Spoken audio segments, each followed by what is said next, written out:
With 18 million residents in the state of Florida, it's not only the biggest of the early voting states, it's also the most diverse.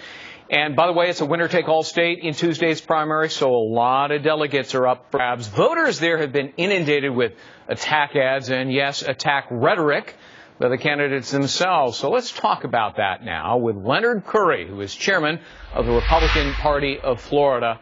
Lenny, thanks for being with us. These attacks, as you know, have been pretty vicious.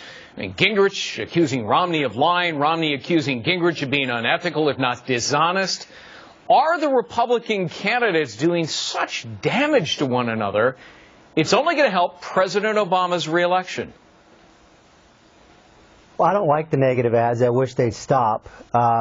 We'll get through them in the general election because they're not saying anything about each other that Obama would not eventually bring up and try to spin to help him in the long run. Mm-hmm. But I don't think it helps. Whichever candidate's going to win this primary, I think is going to be the candidate that connects with voters and comes with a defense of the free enterprise system, sure, entrepreneurism, and job creation. That's what Floridians are looking for. Pollster Frank Luntz showed a fairly large focus group. Some of those negative ads to which you refer, they're running there in Florida. And that group seemed to entirely agree with one woman who spoke up and said all these negative attacks are making the Republican candidates look unpresidential. What about that? I mean, again, they're not good for the Republican brand. I would agree with that. They're not healthy. I wish they would stop. Sure. Every campaign season we see them. I'll continue to say, stop the ads and let's come with a positive, compelling vision and message. And Lenny, today, Newt Gingrich is describing Romney as, and this is a direct quote, he said it 3 times, pro-abortion, pro-gun control, and pro-tax increase, end of quote.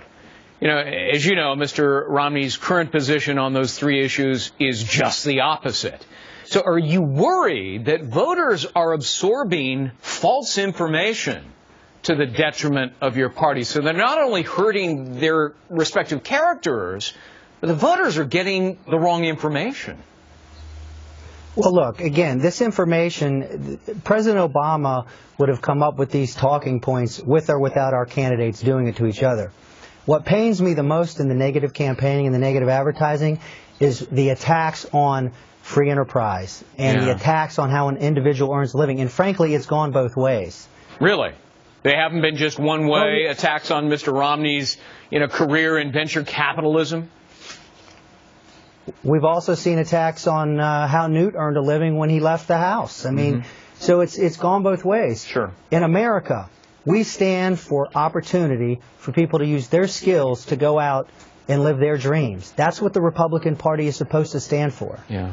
There have been 3 state contests so far, 3 different winners.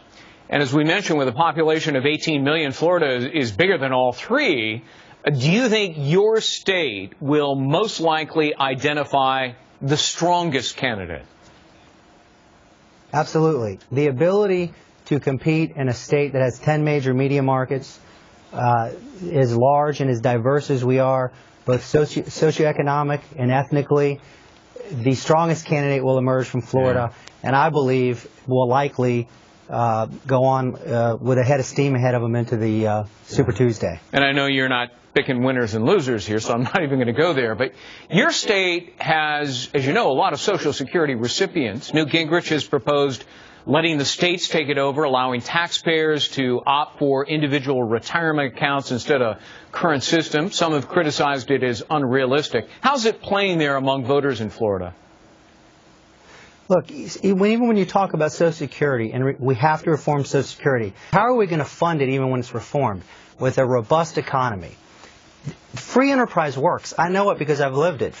Had a great-grandfather that was a fisherman, to a grandfather that drove heavy equipment, to a father that was a TV repairman that started his own business. It works. People want to live their dreams, and that's what Floridians, they want to hear about job creation and opportunity. A robust economy can fund Social Security and a reformed Medicare system. Leonard Curry, thank you very much for being with us.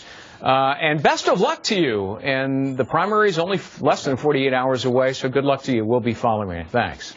Always a pleasure. Thank you. All right.